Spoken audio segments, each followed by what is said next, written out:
Engineers and forensics experts who were given unprecedented access to the Simpson-Goldman murder scene have assembled this scenario. You're seeing an overhead aerial shot of the Bundy Drive geometry of this section of town where you can see there's a number of condos side by side. This area is where the murder occurs. In reality, it's covered up with trees. There are steps and a gate and a dirt area beside the front entryway and a patio. But we took the tree out so you could see that. Now we're going to put the tree in because the night of the murder, the tree provides incredible shade and it's extremely dark in this area.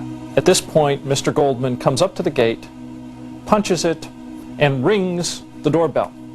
Nicole Simpson leaves her condo, and she actually leaves the front door ajar to come down and open the gate. There's obviously a speakerphone, and she knows who her visitor is. Literally, the assailant has to come from the patio area, or the physical arrangements of the subjects make no sense. The way he attacks them immobilizes them both.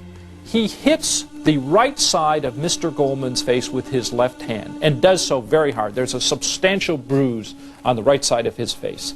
Simultaneously, or very soon thereafter, we believe the assailant hits Nicole Simpson on the left side of her face with the butt of his knife, the pommel. And that knocks her right side of her head into the wall. We believe that knocks her out, which enables the assailant now to come down and deal with the number one threat, which is the young, able, and in pretty good shape Mr. Goldman. We postulate that he puts the point of the knife behind Mr. Goldman's head and actually uses the knife like a fork with his hand over the mouth to raise Mr. Goldman to his feet.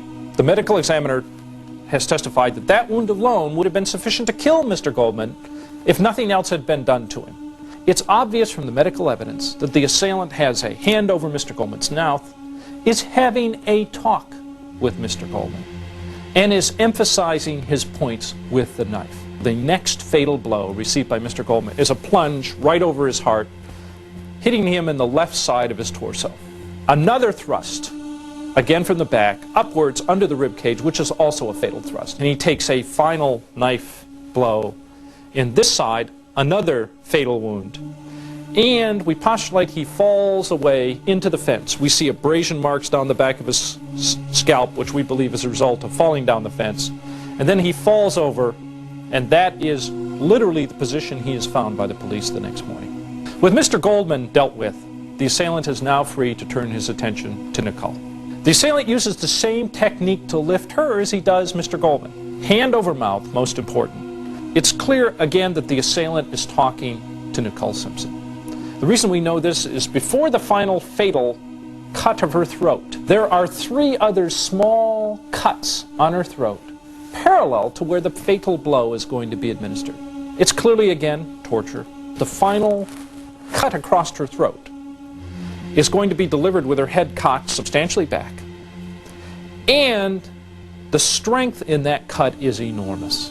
And by that I mean she is going to receive a single slice to the front of the throat that is going to be so deep it is going to nick her spinal cord.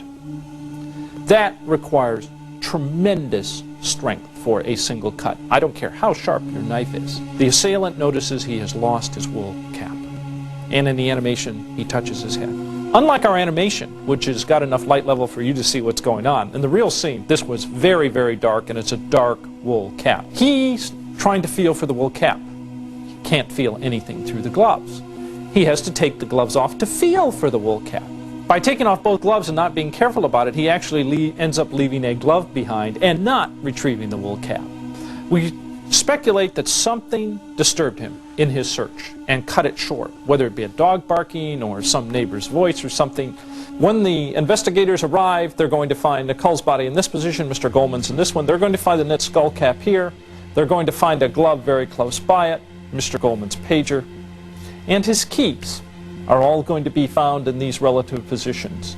We believe this to be the most detailed reconstruction done to date. We hope it remains the standard by which all other reconstructions are judged by, even the prosecutions.